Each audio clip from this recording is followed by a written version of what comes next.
بسم اللہ الرحمن الرحیم۔ ہے علی مولا، ہے علی مولا، یہ جنازہ ہے علی کا، یہ جنازہ ہے علی کا، یہ جنازہ ہے علی کا، شاہ خیبر گیر کا۔ الشیطان الرجیم، بسم اللہ الرحمن الرحیم، الحمد للہ رب العالمین، الصلاة والسلام علی اشرف الانبیاء والمرسلین وعلی اہل بیتہ الطیبین الطاہرین المعصومین، اما بعد فقد قال اللہ تبارک وتعالی فی کتابہ المبین، بسم اللہ الرحمن الرحیم، وبشر الصابرین الذین اذا اصابتهم مصیبہ قالوا ان للہ وانا الیہ راجعون، اولئک علیہم صلوات من ربہم ورحمہ واولئک هم المہتدون، صدق اللہ العلی العظیم۔ ناظرین کرام، سب سے پہلے تو میں شہادت امیر المؤمنین علی ابن ابی طالب کے پرملال اور غمناک موقع پر آپ تمام ناظرین، تمام مومنین، بلکہ تمام مسلمین جہان کی خدمت میں عرض تسلیت کرتا ہوں، اور خصوصاً امام زمان اجل اللہ تعالی فرجہ الشریف کی خدمت میں عرض تسلیت کرتا ہوں اور تعزیت کرتا ہوں ان کے جد امجد کی شہادت پر۔ عزاداران امیر المؤمنین، کوئی لمبا چوڑا خطاب یا درس دینا مقصود نہیں ہے، فقط چند جملے مصائب کے آپ کے سامنے ذکر کرنا چاہوں گا، اور انہی کے ضمن میں امیر المؤمنین کی وہ عظیم الشان وصیت کہ جو انہوں نے ابن ملجم لعین کی ضربت لگنے کے بعد اپنے بیٹے امام حسن اور امام حسین علیہ السلام کے لیے کی، اور نہ صرف ان کے لیے کی بلکہ آنے والی تمام بشریت کے لیے وہ وصیت امام علیہ السلام نے فرمائی، اس کی طرف کچھ اشارے کروں گا۔ عزاداران امیر المؤمنین، آج 21 ماہ رمضان،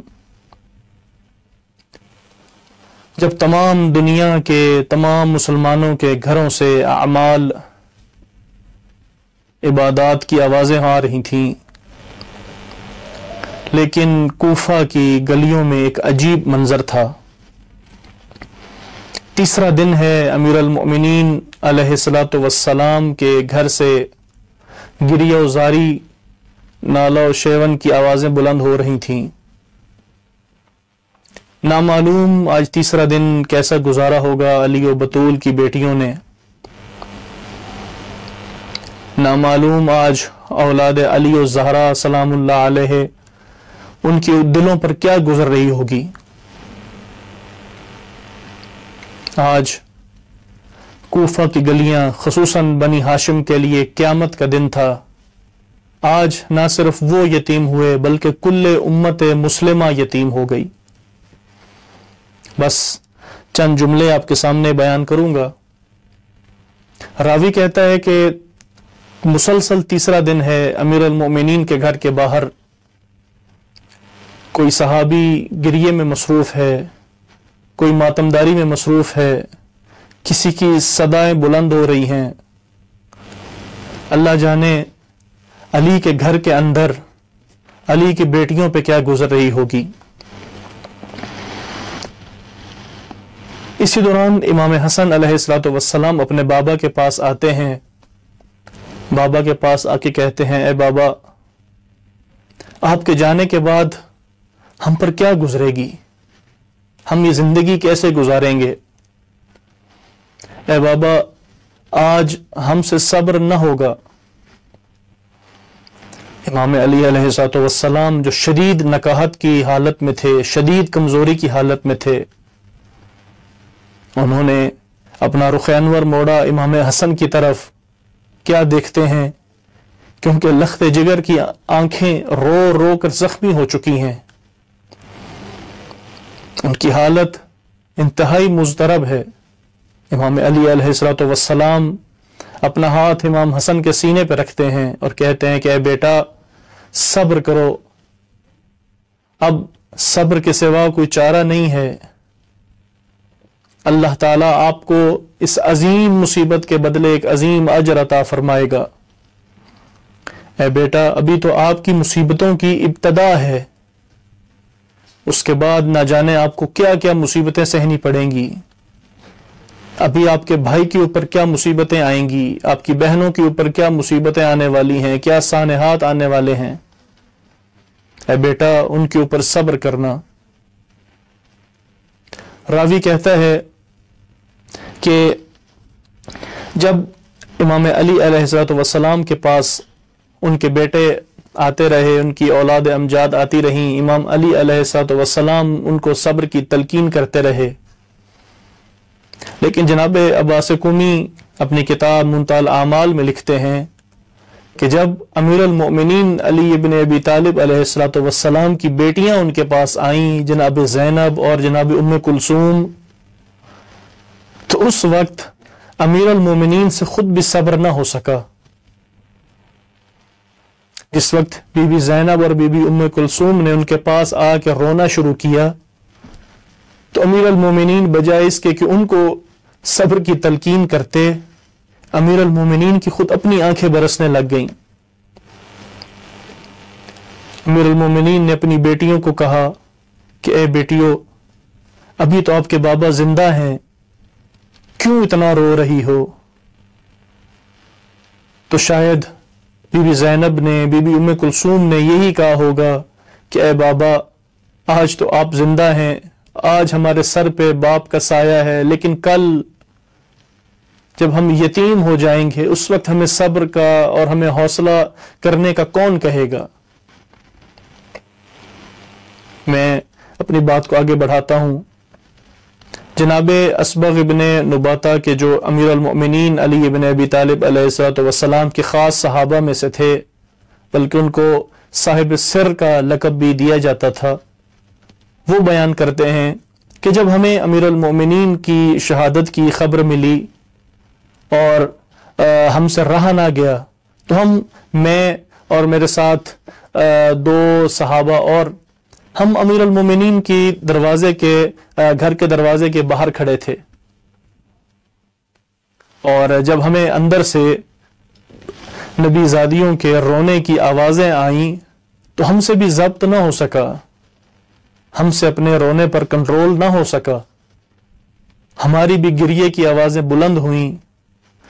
جب ہماری گریے کی آوازیں بلند ہوئیں تو امام حسن مجتبی علیہ السلام باہر تشریف لائے اور کہتے ہیں کہ اے میرے بابا کے صحابیوں، ابھی ہمارے بابا کی حالت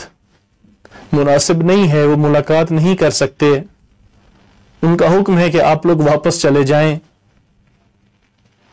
شاید ان کو واپس بھیجنے میں امام علی علیہ السلام کا یہی فلسفہ ہو کہ امام علی نہیں چاہتے تھے کہ جب ان کی بیٹیاں بلند آواز میں روئیں تو ان کی آواز نامحرموں کے کانوں کے اندر پہنچے۔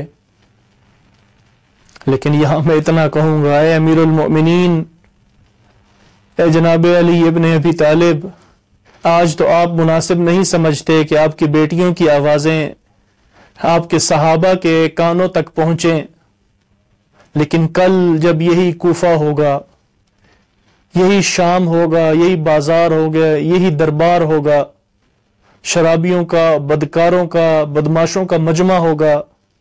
اے امیر المومنین، جب ان کے درمیان آپ کی بیٹیاں ہوں گی تو نامعلوم آپ کیسے صبر کریں گے، نامعلوم آپ کے دل پر، آپ کے جگر پر اس وقت کیا گزرے گی کہ جب ان کے مجمع کے درمیان کوئی کہے گا کہ ہاذہی زینب، ہاذہی ام کلثوم۔ جناب اسبغ ابن نباتہ کہتے ہیں کہ امام حسن علیہ السلام کا یہ حکم سن کر ہم واپس جانے لگے، میرے باقی دو ساتھی چلے گئے، لیکن میرے میں ہمت نہ ہوئی اٹھنے کی، میرے میں چلنے کی ہمت نہ ہوئی، میں پھر وہیں بیٹھ گیا۔ تھوڑی دیر کے بعد امام حسن علیہ السلام پھر باہر آئے، انہوں نے مجھے دیکھا اور کہنے لگے، اے اسبغ، کیا کہا نہیں تھا آپ کو کہ آپ چلے جائیں؟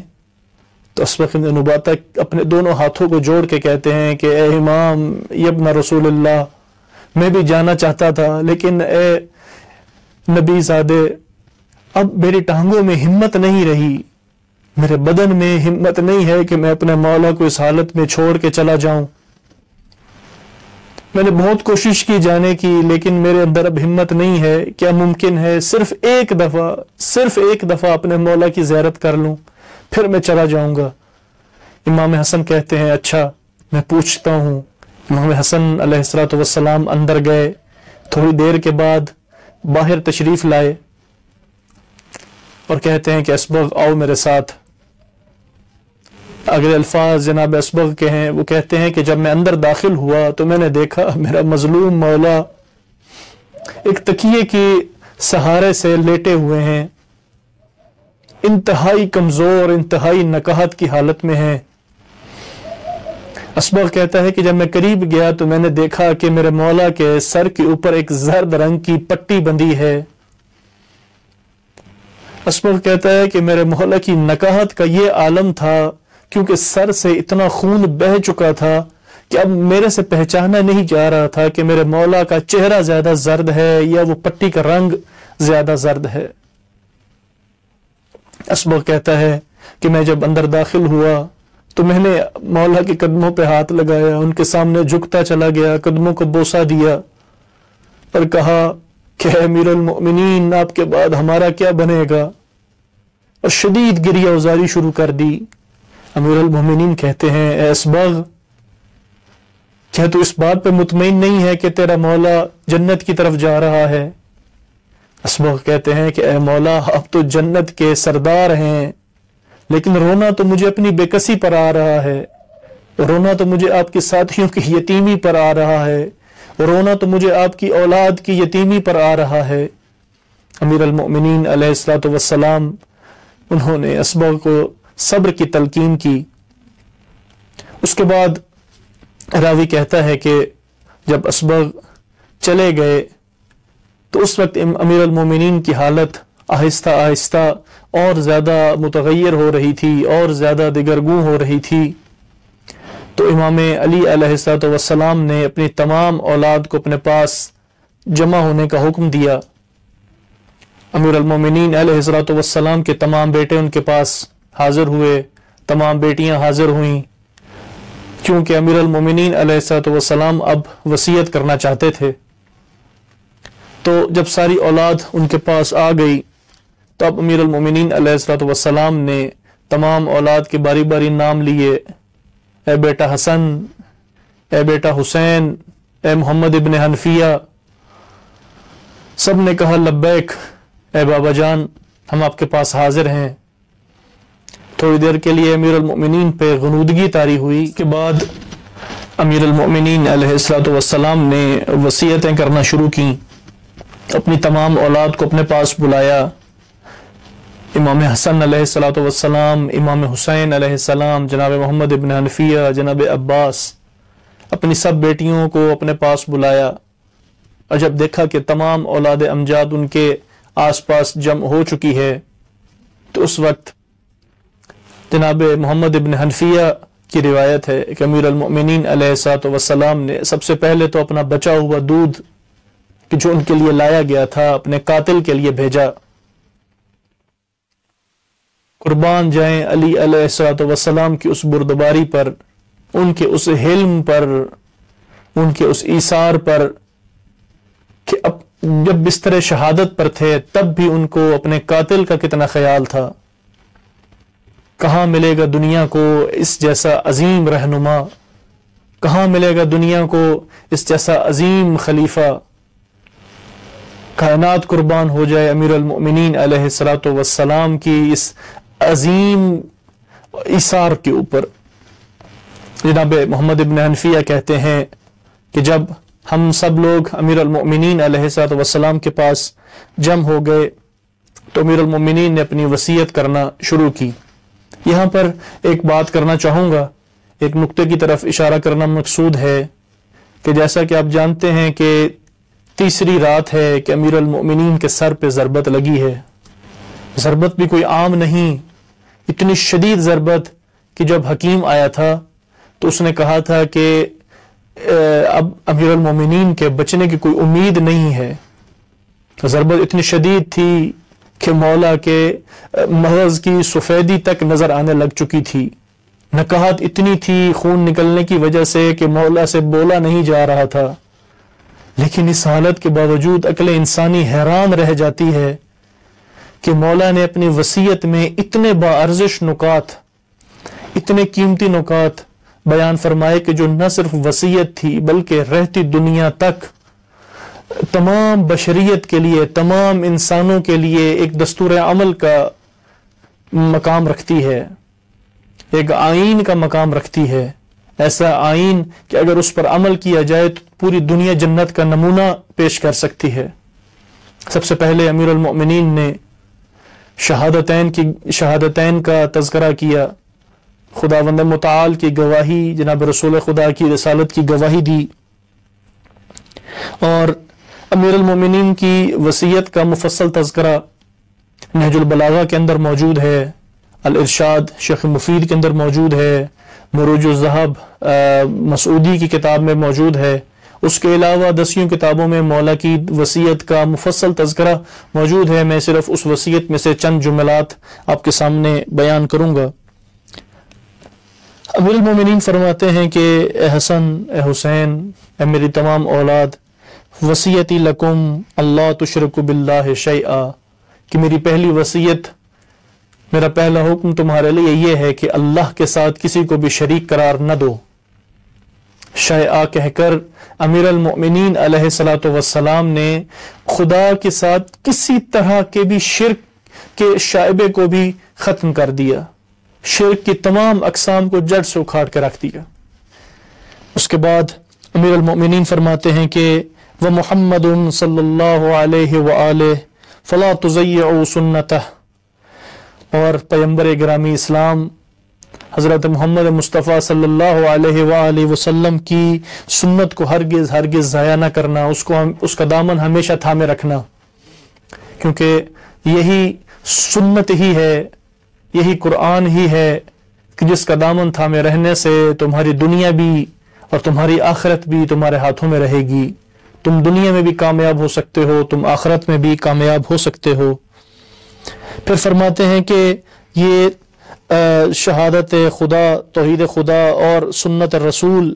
یہ 2 ستون ہے دین کے، ان کو ہمیشہ مضبوطی سے تھامے رکھنا، ان ستونوں کو ہمیشہ بلند رکھنا، ان 2 چراغوں کو ہمیشہ روشن رکھنا.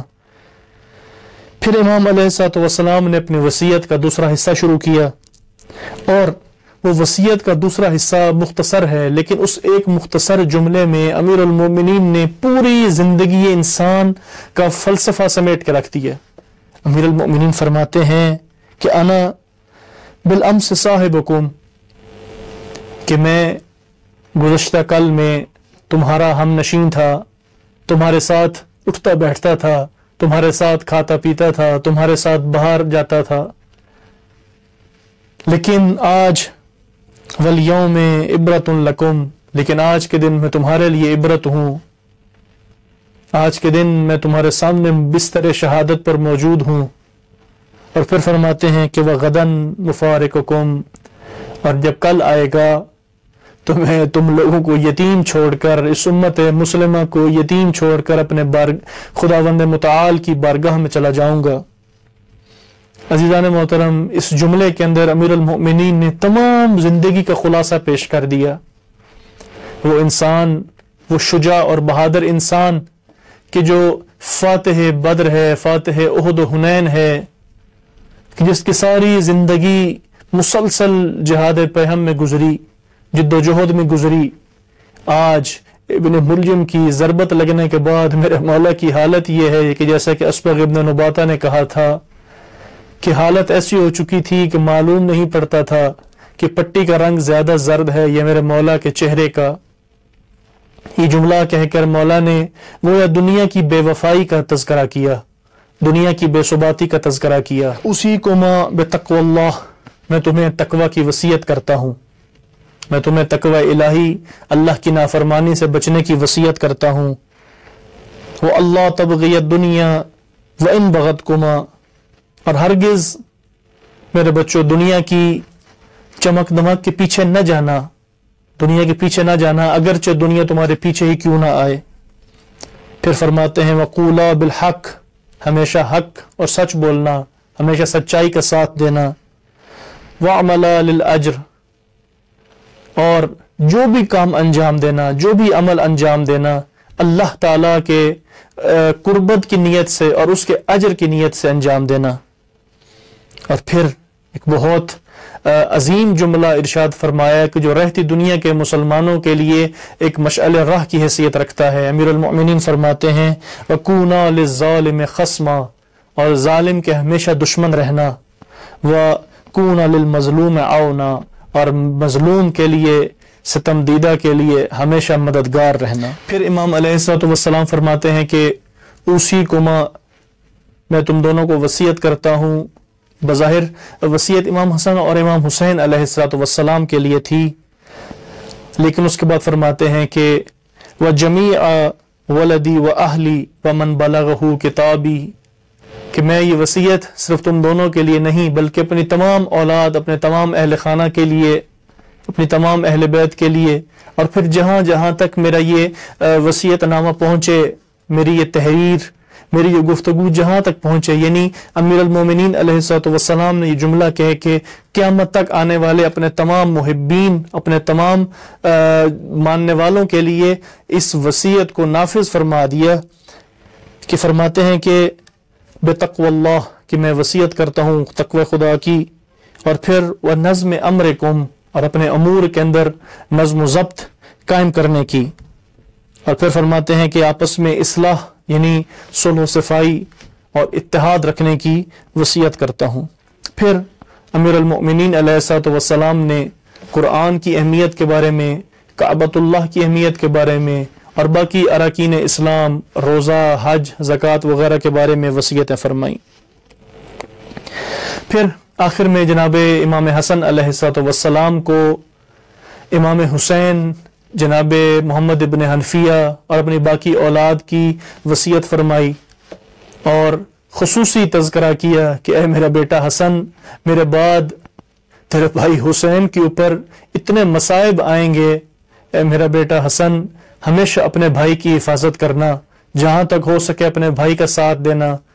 اور اپنی باقی اولاد کو بھی حکم دیا کہ میرے بعد میری وصایت،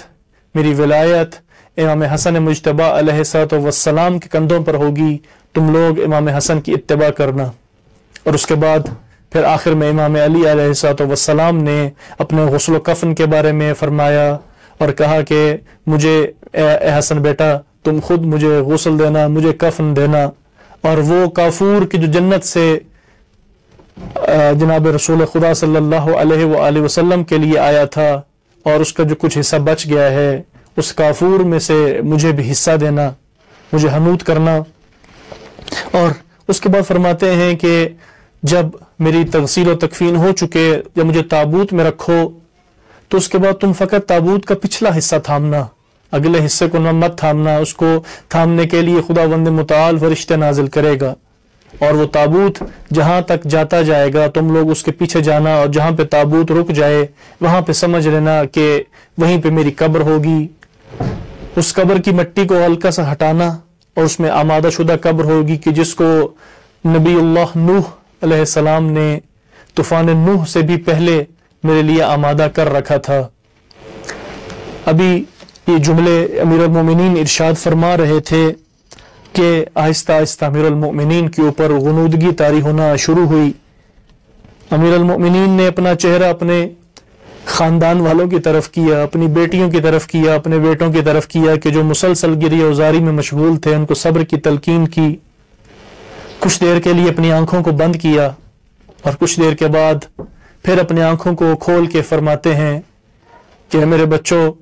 ابھی میں نے خواب میں اپنے بھائی رسول خدا، اپنے چچا جناب حمزہ اور اپنے بھائی جعفر کو دیکھا کہ وہ یہ کہہ رہے تھے کہ اے علی جلدی جلدی ہمارے پاس آؤ، اے میرے بچوں اب تمہارا خدا حافظ، میں تمہیں اللہ کے حوالے کیے جا رہا ہوں۔ یہ کہنا تھا کہ امیر المومنین نے کہا اشہد ان لا الہ الا اللہ وحدہ لا شریک لہ واشہد ان محمدًا عبدہ ورسولہ۔ یہ کہتے ساتھ ہی امیر المومنین نے اپنی آنکھیں بند کر لیں۔ امیر المومنین کی آنکھوں کا بند ہونا تھا کہ وہ گھر نہ رہا بلکہ کوہرام بپا ہو گیا، وہاں پر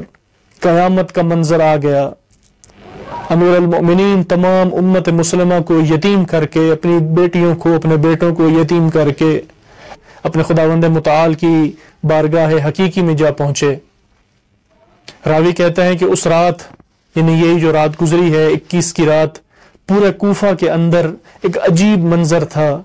ایک زلزلہ محسوس ہوا سب کو، آسمان و زمین سے رونے کی آوازیں بلند ہوئیں، کوفہ کی در و دیوار ہلتی ہوئی محسوس ہوئی۔ یہ کیوں نہ ہو، حجت خدا اتنی مظلومیت کے عالم میں اپنی خداوند متعال کی بارگاہ میں جا پہنچے۔ ناظرین کرام، جس وقت شہادت ہو چکی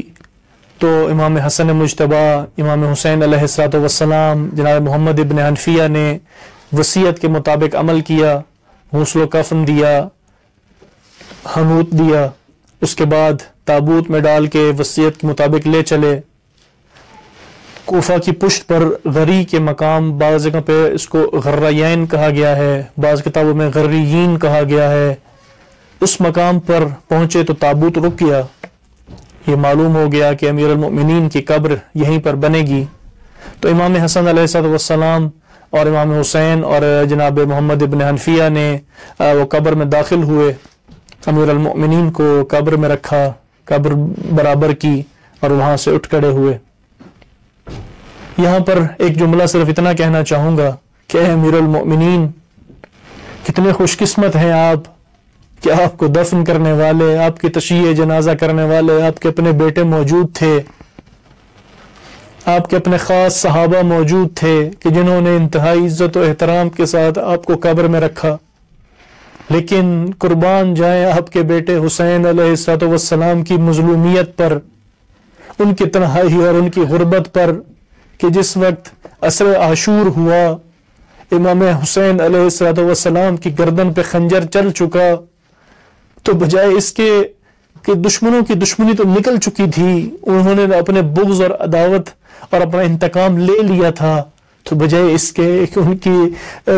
پاک اور مطہر جسم کو عزت کے ساتھ دفن کرتے، کچھ دیر کے بعد یہی آوازیں بلند ہوئیں کہ کون ہے کہ جو اس لاش کے اوپر اپنے گھوڑے دوڑائے، کون ہے جو ان کی بہنوں اور بیٹیوں کے خیموں کے اوپر حملہ کرے اور آگ لگا دے۔ عزیزان محترم، آج کا پروگرام میں اختتام کروں گا، بس اختتام کرنے سے پہلے ایک چھوٹا سا واقعہ کہ جس کو جناب اشتہاردی نے اپنی کتاب سوگنامہ آل محمد میں ذکر کیا، وہ بیان کروں گا اور آج کے پروگرام کا اختتام کروں گا۔ فرماتے ہیں کہ جس وقت امام حسن علیہ السلام، امام حسین، جناب محمد ابن حنفیہ اور باقی ان کے جو ساتھی تھے، جب امام علی علیہ السلام کی تدفین کر کے واپس آ رہے تھے تو جب کوفہ کی دیوار کے پاس پہنچے تو ایک ویرانے میں ایک نابینا شخص بیٹھا رو رہا تھا، گریہ وزاری کر رہا تھا، اور اس کی حالت انتہائی خراب تھی، لگتا تھا کہ کچھ دنوں کا بھوکا اور پیاسا ہے۔ امام حسن علیہ السلام اس کے پاس بیٹھ گئے، اپنا شفقت کا ہاتھ اس کے سر پہ رکھا، کہنے لگے کہ اے شخص تو کون ہے، کیوں رو رہا ہے؟ شخص کہتا ہے کہ نابینا تھا، دیکھ تو سکتا نہیں تھا، کہتا ہے کہ آج تیسرا دن ہے، میں بھوکا ہوں، پیاسا ہوں، لیکن اس سے پہلے مجھے 1 سال ہو گیا ہے یہاں رہتے ہوئے۔ ہر روز رات کے وقت ایک شخص آتا تھا جو اپنے ہاتھوں سے مجھے کھانا بھی کھلاتا تھا، مجھے پانی بھی پلاتا تھا، میرے سر کے اوپر ہاتھ رکھتا تھا، مجھے تسلی دیتا تھا اور پھر کچھ دیر کے بعد چلا جاتا تھا۔ لیکن آج تیسرا دن ہے، وہ شخص نہیں آیا۔ اب معلوم نہیں ہے کہ اس شخص کے ساتھ کچھ ہو گیا ہے یا میرے سے کوئی گستاخی ہو گئی ہے کہ میں اس کو دیکھ نہیں پاتا۔ امام حسن علیہ السلام کہتے ہیں کہ اے شخص، اے بندہ خدا، وہ کون تھا؟ تو پہچانتا ہے اس کو؟ وہ کہتا ہے کہ نہیں، وہ اور تو کچھ نہیں کہتا تھا، میں اور دیکھ تو میں سکتا نہیں، کوئی کبھی انہوں نے اپنا نام اور پتہ نہیں بتایا تھا، لیکن ایک جملہ وہ بار بار کہتے تھے، وہ کہتے تھے کہ مسکین جالسا مسکینن، کہ اللہ کا مسکین بندہ مسکین بندے کے ساتھ بیٹھا ہے، غریب جالسا غریبن، کہ ایک مسافر جو دنیا کا مسافر ہے ایک غریب کے ساتھ بیٹھا ہے۔ امام حسن نے جب یہ سنا تو شدید گریہ کرنے لگے، زاروں قطار رونے لگے اور کہنے لگے اے شخص، جو شخص تجھے کھانا اور پانی دیتا تھا وہ کوئی عام شخص نہیں تھا، وہ ہمارے بابا جان علی ابن ابی طالب تھے۔ اے شخص، ہم ابھی ان کی تدفین کر کے آ رہے ہیں، ان کو 3 دن پہلے ضربت لگی تھی، وہ 3 دن جو نہ آ سکے وہ یہی 3 دن تھے کہ جس ضربت کی وجہ سے وہ تیرے پاس کھانا اور پانی نہ پہنچا سکے۔ وہ امیر المؤمنین آج تمہیں اور ہمیں یتیم کر کے اپنے خداوند متعال کی بارگاہ میں پہنچ چکے ہیں۔ عزیزان من، آج اس پروگرام کا میں اختتام کروں گا، آخر میں دعا ہے کہ خداوند متعال ہمیں حقیقی معنوں میں شیعہ امیر المؤمنین علی ابن ابی طالب بننے کی توفیق عطا فرمائے، اور ہمیں ان کے ذکر مصائب، ذکر فضائل کرنے کی توفیق عطا فرمائے، اور اس کے بعد ان کی زندگی، ان کی سیرت کے تمام پہلوؤں کے اوپر عمل کرنے کی کوشش کرنے کی توفیق عطا فرمائے، کیونکہ ہم حقیقی شیعہ، حقیقی تابع تب بن سکیں گے کہ جب ان کی ذکر و فضائل و مصائب کے ساتھ ساتھ ان کی سیرت کے اوپر عمل کرنے کی کوشش بھی کریں۔ وآخر دعوانا ان الحمد للہ رب العالمین۔